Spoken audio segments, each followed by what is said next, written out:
Headlines for this week include updates on Walker's new Badger proposal program, a UWL professor writes a book, and the Traveling Film Festival comes to the UWL campus this weekend. Stay tuned, WMCM's Week in Review is next.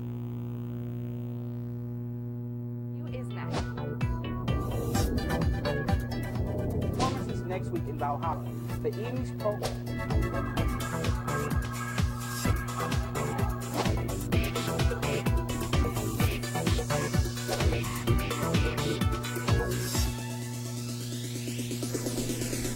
Hello, and thanks for watching WMCM's Week in Review. I'm Katie Couture.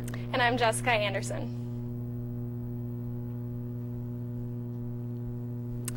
It's been hard to miss the massive amounts of crowds and protesters here at UWL and in Madison. Governor Scott Walker's proposed budget repair bill has definitely been a heated topic of conversation, to say the least. A relatively new topic of interest on our radar is Walker's new Badger Partnership Program, which would allow UW-Madison to split from the rest of the UW system. The split is anticipated to impact the amount of UWL's resources and will possibly lead to an increase in tuition rates. While the split may allocate a more effective operation of our school system, the budget cuts are beginning to become very strenuous, and the potential split from Madison is being seen by some as just another financial loss for UWL. As decisions on Walker's bill are made, further details on the split will follow. Students are encouraged to visit the new Badger Partnership Program website at budget.wisc.edu for more information. UWL professor Brian Uterman has written the new book, 25 Ways to Cure the Hiccups, Uncovering the Truth Behind 101 Common Myths and Misconceptions. You may know this exercise and sports science professor from the Creating a Healthy, Active Lifestyle, or HPR Gen Ed course. Uterman first started teaching about myths in his health and wellness classes. The popularity spiked and led him to write his book featuring common exercise, health, nutrition, and general knowledge myths and misconceptions. UWL professors Carl Foster and John Procari researched the latest health and fitness crazes to help Uterman answer myth number 39. If you wait to drink until you're thirsty, you're already dehydrated. It's false. Foster states that it was a common belief about a decade ago, but most experts today agree that it's perfectly acceptable to let thirst be your guide. The book can be purchased for $12.99 at Amazon.com or through Uterman himself. Now, here's Zuehlke to tell us about the Traveling Film Festival.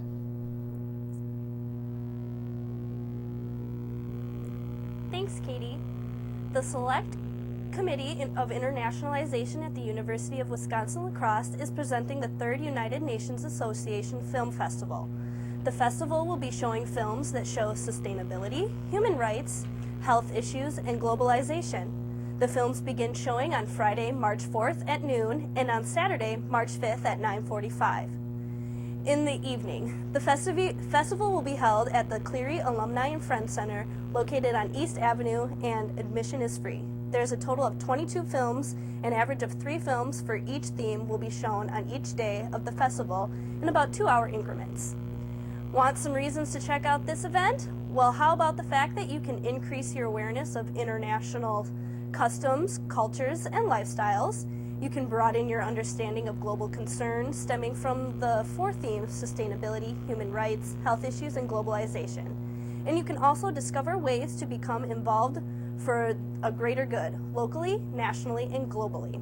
For more information and a list of the films that we'll be showing, go to www.uwlax.edu/international. Again, the film festival will be at the Cleary Alumni and Friends Center on Friday, March 4th, and Saturday, March 5th from noon until 9:45 each evening. Stop by with your friends and watch films for free. Also, some faculty members have even built attendance at the festival into their syllabi as class-related assignments. So don't forget to show up and enjoy the films. Now back to you, Katie. Thanks, Alyssa. Last Thursday was a day of celebration for UWL faculty. We sent Adam Smith, Emily Langer, and James Bushman to find out what the celebration was about. This past Thursday, the UWL faculty rallied at the clock tower to celebrate the vote to unionize. Guess what? What? We won! I think it's very, very momentous for not just the faculty, But the fact that now there's a union, again, academic staff members who are unrepresented will come along with us. This is going to provide stability for UWL. It's going to allow us to bring in new, quality, talented professors to teach our next generation of students. Before all this happened at the state level, we had over 70% of the faculty in favor of forming a union. And so when this news broke, the importance of collective bargaining rights became that much more apparent to people, and they turned out in big numbers today to vote. So we're really, really thrilled about that. Over 87% of the faculty voted in the election, with an overwhelming majority voting yes. I think it should be pretty obvious. Most people do not agree with him. Most people want unions to have their collective bargaining rights. We're willing to discuss concessions, but the ability to discuss things rationally, peacefully, has to be there. This has been Adam Smith, Emily Langer, and James Bushman reporting for WMCM. Four other UW schools will vote to unionize by the end of the semester, including UW Stout, River Falls, Stevens Point, and Superior. Each year, many Wisconsin colleges participate in the Relay for Life program. Last week at UWL's Rec Center, over 1,000 people came to raise money for the American Cancer Society. 85 teams comprised of college students from UWL, Viterbo, and Western Technical College participated in the relay.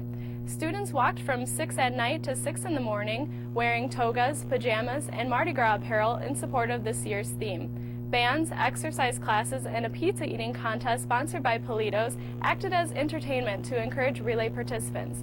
An astonishing $70,000 in total was raised at the event, a number that definitely does not disappoint. For more information concerning the American Cancer Society, please visit www.cancer.org and be sure to look out for the Relay for Life next year. The Cooley Region Humane Society has many pets in need of loving homes. Here's some of the animals available in this week's edition of Perfect Pets.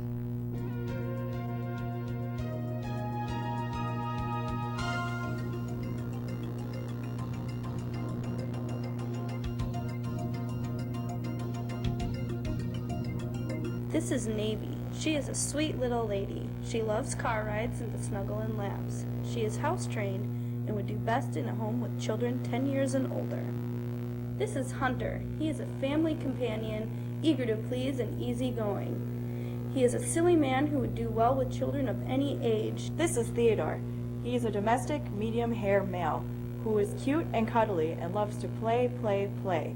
He needs a lot of great toys to play with to keep him busy. These are Timon and Pumbaa. They are brothers who are looking for a home that would love to have them both. They are sweet, cuddly, and full of energy, and love to do all fun things that kittens love to do. To find out more about adoption for these pets or others, contact the Cooley Region Humane Society at 781-4014. Again, the phone number for the Cooley Region Humane Society is 781-4014. March is National Athletic Training Month, and what's a better way to celebrate than by participating in the 3rd annual Cooley Chase 3K 5K Fun Run / Dog Walk on Saturday, March 26th at Myrick Park. Registration for the event will start at 8:30 in the morning at the Myrick Park Gun Shelter on the 26th, with the run starting at 10. To check out the map courses and registration forms, go online to uwlax.edu/athletic-training.cooley_chase/cooleychase.html.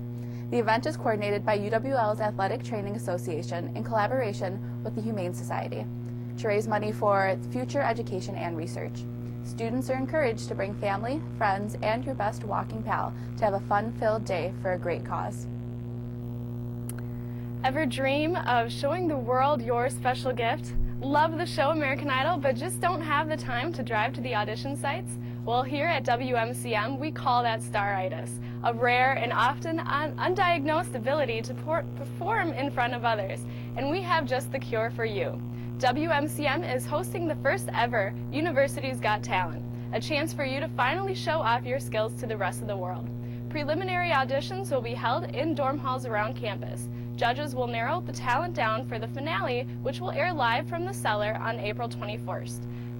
Prizes will be awarded for 1st, 2nd, and 3rd places, as well as a prize in the Pits category. So practice up on your singing, dancing, juggling, or yodeling, and be sure to look out for posters around campus to clue you in on the details. This week on campus, SAPA was at Cartwright and asking people to sign a petition to spread the word to end the word. We sent WMCN's own Ryan Pomeranning and Ashley Carey to find out more. Everyone can admit to saying something once that wasn't entirely politically correct. For this week's pack, WMCM talked about that with the campus organization SAPA during their event, Spread the Word to End the Word. SAPA stands for Students Advocating Potential Ability, and the word they're referring to in this event is retard. The word retard is still being used both in slang and sometimes even medical terminology. SAPA is looking to put an end to this. To learn more, we talked to SAPA's president, Andrea Frage. Today is National Spread the Word to End the Word Day. It is a campaign to stop the use of the R word or retarded in everyday language. And the campaign was started by a few young people, and it is associated with Special Olympics and Best Buddies. Andrea stressed the need to put people first and not let their disability define who they are. She explained people should focus less on disabilities and more on who they are as an individual. To help spread awareness, SAPA gave UWL students the opportunity to sign a banner that supported the elimination of the R word. Also available were t-shirts and bracelets to raise money to help support those with disabilities. To find out more about SAPA, you can contact the Disability Resources Office in 165 Murphy Library. You will also find them at this weekend's Polar Plunge. For Ashley Carey, I'm Ryan Pomeranning, WMCM. Maybe next time we'll all think twice about using a politically incorrect term. UWL is kicking off a sustainability-themed year. In the residence halls, nearly every shower head is low flow. At the Recreational Eagle Center, a lighting project will reduce electricity use in the building by 20%. Our new academic building and new residence hall opening this fall will have a sustainable design that incorporates features like a rain garden and a solar hot water heating system.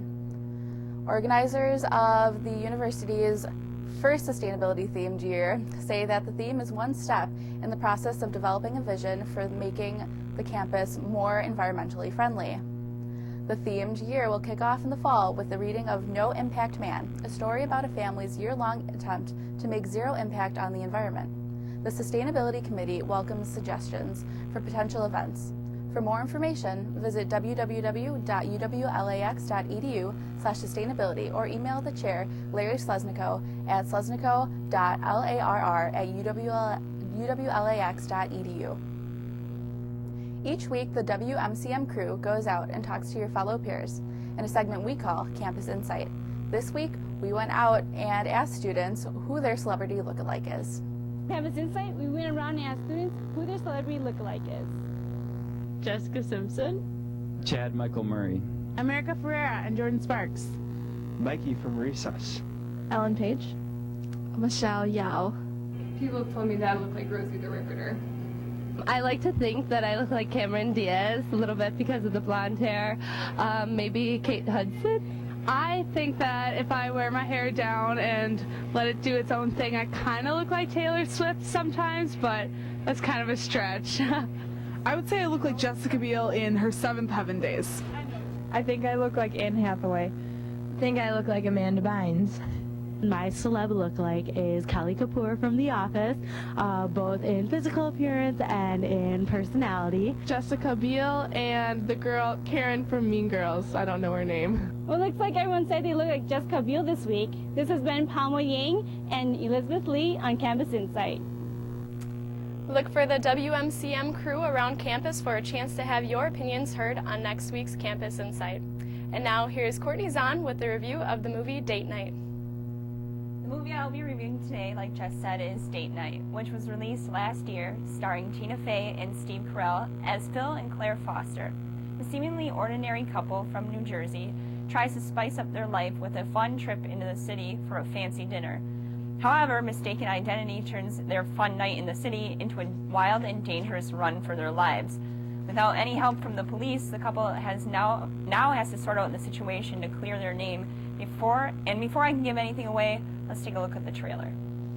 Oh! How lucky can one guy be? We can still fool around. Really?